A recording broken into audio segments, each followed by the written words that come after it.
겟세마네라 하는 곳에 이르매 예수께서 제자들에게 이르시되 내가 기도할 동안에 너희는 여기 앉아 있으라 하시고 베드로와 야고보와 요한을 데리고 가실새 심히 놀라시며 슬퍼하사 말씀하시되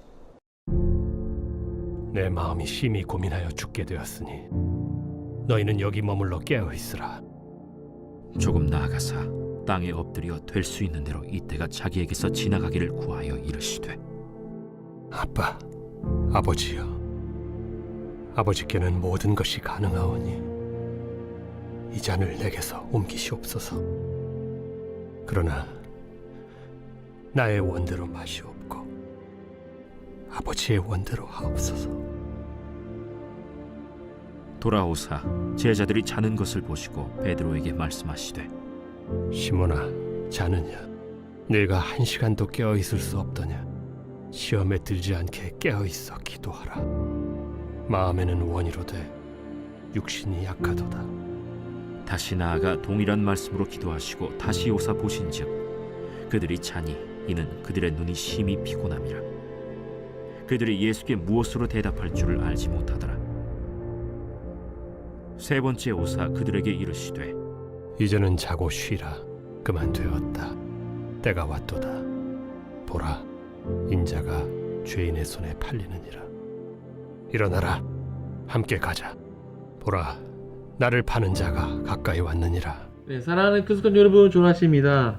3월 27일 매일 말씀 나누도록 하겠습니다. 네, 오늘 말씀은 마가복음 14장 32절부터 42절까지 말씀입니다. 예수님께서 마지막으로 제자들과 만찬을 하신 후에 이제 겟세마네라는 곳으로 이동하셨습니다. 네, 겟세마네, 기름 짜는 틀이라는 뜻을 가지고 있는 그런 지역입니다. 이제 감람산에 있을 것이다라고 추정을 하죠. 감람산, 올리브 나무가 굉장히 많이 있는 그런 산이고, 그곳에 기름을 짜는 틀, 그런 아마도 이 겟세마네 이곳에서 올리브유를 짰을 것이다라고 추정합니다. 그곳에 가셔서 예수님께서 나머지 제자들은 앉아 있으라 하시고 이 세 명의 제자 베드로, 야고보, 요한 세 명을 데리고 좀 더 올라가십니다. 그리고 어느 정도 가셨을 때 이 제자들에게 내 마음이 심히 고민하여 죽게 되었으니 너희는 여기 머물러 깨어 있으라. 깨어 있으라. 기도하라 라는 말씀이죠. 기도하라 라고 말씀하시고 예수님은 조금 더 나아가셔서 땅에 엎드리셔서 기도하십니다. 그때 뭐라고 기도하셨는가? 그 예수님의 마음은 이때가 자기에게 지나가기를 구하셨다라고 나와 있습니다. 그래서 될 수 있는 대로 이때가 자기에게서 지나가기를 구하셨다라고 되어 있습니다. 그러면서 어떻게 기도하셨는가? 아빠, 아버지여, 아버지께는 모든 것이 가능하오니 이 잔을 내게서 옮기시옵소서. 그러나 나의 원대로 마시옵고 아버지의 원대로 하옵소서라고 기도하십니다. 그러니까 예수님이시지만 인간의 몸으로 오셨기 때문에 우리 인간이 느끼는 모든 감정 똑같이 느끼신다라는 것이죠.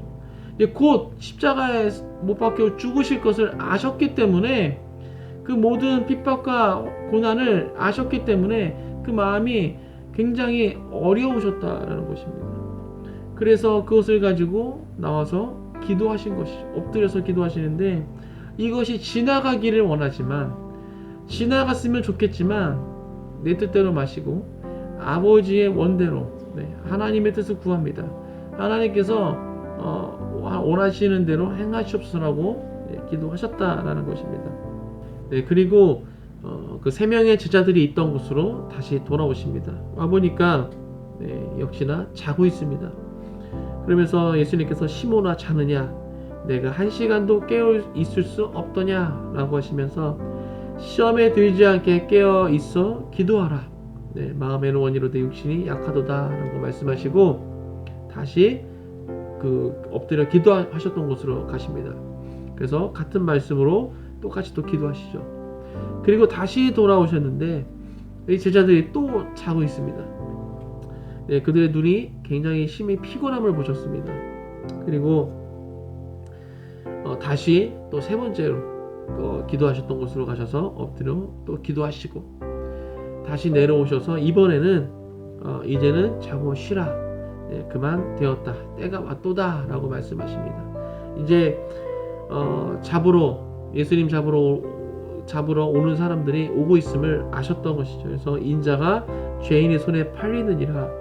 일어나 함께 가자. 보라 나를 파는 자가 가까이 왔느니라. 라고 말씀하십니다. 네, 오늘 예수님 정말 큰 위기를 앞두시고 그 위기 앞에 어떻게 반응하셨는지 우리가 볼 수 있습니다. 우리도 삶을 살아가면서 그런 큰 위기가 올 때가 있습니다.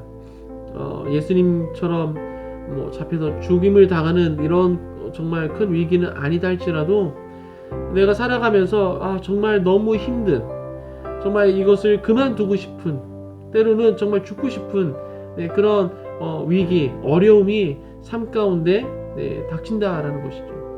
그렇게 어려움이 다가왔을 때 우리가 어떻게 반응해야 하겠습니까? 오늘 예수님의 모습을 보면서 그 답을 찾아갈 수 있을 것 같습니다.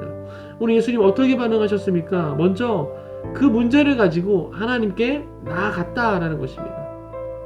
그 문제를 예수님이시기 때문에 스스로도 해결하실 수 있을 것 같습니다. 하지만 그러지 않으시고 그것을 가지고 나아가셨다라는 것이죠. 겟세마네 기름 짜는 틀, 정말 쥐어짜듯이 내 모든 것을 정말 그 땀방울이 핏방울이 될 정도까지 예수님께서 기도하셨다라고 다른 복음서에서는 이야기하고 있죠. 정말 그렇게 정말 쥐어짜듯이 정말 하나님 앞에 나와서 기도했다라는 것입니다. 우리가 왜 하나님 앞에 그것을 가지고 나아가야 됩니까? 36절에 보면 이렇게 되어 있죠. 아빠 아버지여 아버지께는 모든 것이 가능하오니. 하나님께서 우리의 아빠 아버지가 되시기 때문입니다. 문제 아버지께 가지고 나아가면 그것이 아무 문제도 아닐 수가 있다라는 것입니다. 저희 자녀들이 뭔가를 가져와서 아빠 이거 해주세요 했을 때 저에게는 그것이 아무 문제도 아닌 거죠. 그냥 쉽게 해줄 수 있는 것들입니다. 하지만 이 아이에게는 이것이 할 수 없는 어려운 문제였던 것입니다. 우리가 인생을 살아가면서 그렇게 어려운 일들을 당했을 때 큰 어려움이 나에게 왔을 때 그것을 아빠 아버지 되시는 하나님께 가지고 나아가시길 축복합니다. 또 그 아빠 아버지 되신 하나님께는 그것이 아무 문제가 아니다라는 것입니다. 왜냐하면 하나님께는 모든 것이 가능하시기 때문에, 모든 것이 가능하시기 때문에, 전능하신 하나님이시기 때문에 그것을 우리가 하나님께 가지고 나아갈 줄 믿습니다. 또 두 번째, 우리가 어떻게 반응해야 됩니까? 하나님께 가지고 나아가되 중보자를 세우는 것입니다. 예수님 혼자 나아가지 않으셨습니다. 3명의 제자를 데리고 가셔서 같이 기도하기를 요청하셨습니다. 우리가 어떤 문제가 왔을 때 보통 어떻게 반응합니까? 이것을 도와줄 사람을 찾습니다.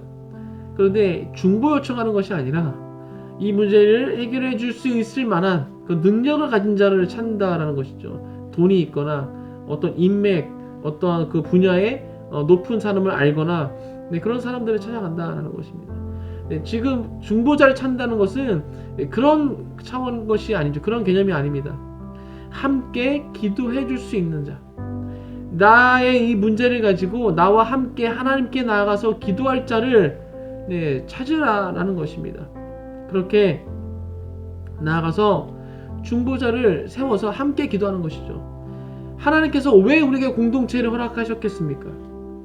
혼자 신앙생활할 수 있고 혼자 헤쳐나갈 수 있다면 굳이 공동체를 허락하실 이유가 없는 것이죠.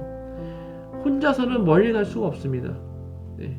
함께 나아갈 때, 함께 끌어주고 또 밀어주고 함께 또 안아주고, 그럴 때 우리가 계속해서 나아갈 수 있다는 것입니다. 중보자를 세워서 함께 기도하시길 축복합니다. 또 마지막 세 번째, 어떻게 또 해야 됩니까? 이 문제에 대해서 내 뜻만을 구하는 것이 아니라 하나님의 뜻을 구해야 된다는 것입니다. 하나님께서 모든 것이 가능하신데 왜 이 일을 나에게 허락하셨겠습니까? 물론 이것을 지나가실 수 있게 하실 수 있으십니다. 아예 나타나지 않도록 하실 수도 있으십니다. 하지만 이것을 나에게 허락하셨다는 것은 이 일을 통해서 하나님께서 하시고자 하는 일이 있다라는 것입니다. 그래서 비록 그것이 그냥 지나갔으면 너무 좋겠지만 그것에 대해서 하나님의 뜻을 구하는 것이죠. 주님, 이 일이 나에게 왜 일어나는지, 이 일을 통해서 하나님께서 무엇을 말씀하시고자 하는지 그 하나님의 뜻을 구하는 것이죠. 예수님께서 만약에 이 잔을 받지 않으시고 그냥 거절하셨다면 지금 인류의 이 구원은 있을 수가 없었습니다. 우리는 하나님을 알 수도 없고 믿지도 못하고 여전히 죄 가운데 빠져서 그렇게 죽음의 일을 걸어가고 있었을 것입니다. 하지만 예수님께서 이 잔을 받으셨기 때문에, 하나님의 뜻을 구하시면서 받으셨기 때문에 인류의 구원의 기쁨이 전해질 수 있었다라는 것이죠. 사랑하는 그리스도 여러분, 오늘 하루 또 살아가시면서 힘들고 어려운 일이 올 수도 있습니다. 이때 오늘 말씀을 기억하시면서 하나님께 가지고 나가시길 바랍니다. 또 그것을 혼자 가져가지 마시고 중보자를 세워 함께 기도하시길 축복합니다. 또 그것에 대해서 내 뜻만 구하는 것이 아니라 하나님의 뜻이 무엇인지 그것을 구하며 나아가시는 모든 그리스도 가족 되시길 주님의 이름으로 축복합니다. 기도하겠습니다. 하나님 감사합니다. 오늘 예수님께서 정말 이 큰 어려움 가운데 십자가의 죽음을 앞두시고 하나님께 나아가 기도하는 모습을 보게 됩니다. 나아가실 때 혼자 가지 않으시고 세 명의 제자를 함께 세우셨습니다. 또 기도하실 때 자신의 뜻만 구한 것이 아니라 아버지의 뜻을 구하셨습니다. 주님, 이것이 우리가 위기 가운데, 어려움 가운데 우리가 처해야 될, 우리가 취해야 될 그런 모습인 줄 믿습니다. 주님, 힘들고 어려운 일 가운데 그것을 가지고 전전긍긍하지 않게 하시고 하나님께 나아갈 수 있는 우리 가운데 그 믿음을 허락하시옵시고, 또한 우리 가운데 허락하신 공동체와 함께 중보자들을 세워서 함께 나아가게 하시고, 또한 그것에 대해서 하나님의 뜻을 구할 수 있는 그 자리까지 나아갈 수 있도록 우리 가운데 함께하여 주옵소서. 오늘 하루도 그렇게 믿음으로 승리하는 삶을 살아갈 수 있도록 주님 축복하여 주옵소서. 감사합니다. 이 모든 말씀 예수 그리스도의 이름으로 기도했습니다. 아멘.